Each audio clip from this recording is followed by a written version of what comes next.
250 সিটে বিজেপিকে জেতান, হিন্দুদের জেতান, মুসলমান মুখ্যমন্ত্রী আটকানোর জন্য সব সিটে বিজেপিকে জেতান। কলা ভোট দেবো, কলা ওর টাকা নেবো, ওর টাকা নেবো, ভোট দেবো কলা। দেখ না, কোটি টাকা দেবো, ওর টাকা নিয়ে ওর ভোট দেবো কলা। দিদি এখানে থাকবে, মোদি এখানে বিজেপি ও শুভেন্দুর টাকা দিয়ে ভোট কেনার এই অপচেষ্টাকে জনগণ ঠিক এভাবেই রুখে দিচ্ছে। চারদিকে এখন একটাই আলোচনা। সাধারণ ভোটাররা বলছেন শুভেন্দুর কাছ থেকে টাকা নেব, কিন্তু ভোট দেব দিদিকে। দিদি বাংলায় আছে, থাকবে, কোনো পাগলের ঠাঁই হবে না আমাদের বাংলায়। কেউ কেউ আবার হাস্যরস করে আরও বলছেন 4 তারিখের পর বিজেপি আর শুভেন্দুর আম ছালা দুটোই যাবে। তৃণমূলের সিপিএমের সেকুলার হিন্দুদের জেতাবেন না, আর বাবরের নাম নিশান মুছার কাজ আমরা ভারতীয় জনতা মুড়ো ঝাঁটা দিয়ে বিদায় করো বিজেপিকে আর শুভেন্দুকে। কোনো গল্পই হবে, দিদিকে আমরা জিতিয়ে ছাড়বো। বা পরিষ্কার, দিদি আমাদের সবার মা। সম্প্রতি পশ্চিমবঙ্গে আসন্ন বিধানসভা নির্বাচনকে কেন্দ্র করে বিরোধী দল নেতার বিরুদ্ধে ভোটারদের টাকা দিয়ে ভোট কেনার অভিযোগ সামনে আসছে, আর সেটাকে কেন্দ্র করে শুরু হয়েছে চরম রাজনৈতিক উত্তেজনা।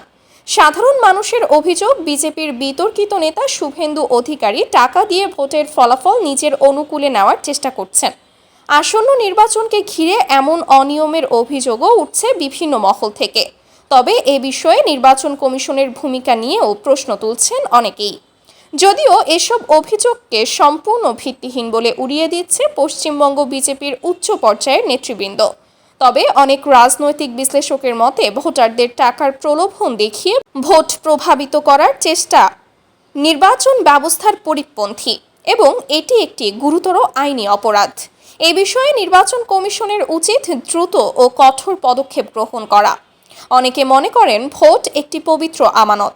এই পবিত্র ভোটের মাধ্যমেই জনগণ তাদের প্রতিনিধি নির্বাচন করে, কারণ আপনার একটি ভোটই নির্ধারণ করতে পারে বাংলার কোটি কোটি মানুষের ভবিষ্যৎ। আজ যদি কেউ 500 বা 1000 টাকার বিনিময়ে নিজের ভোট বিক্রি করে দেন, তাহলে মনে রাখতে হবে এর প্রভাব শুধু আজ নয়, ভবিষ্যতেও সমানভাবে ভোগ করতে হবে পুরো সমাজকে। প্রিয় দর্শক, গণতন্ত্রকে শক্তিশালী রাখতে হলে সচেতন নাগরিক হওয়া অত্যন্ত জরুরি।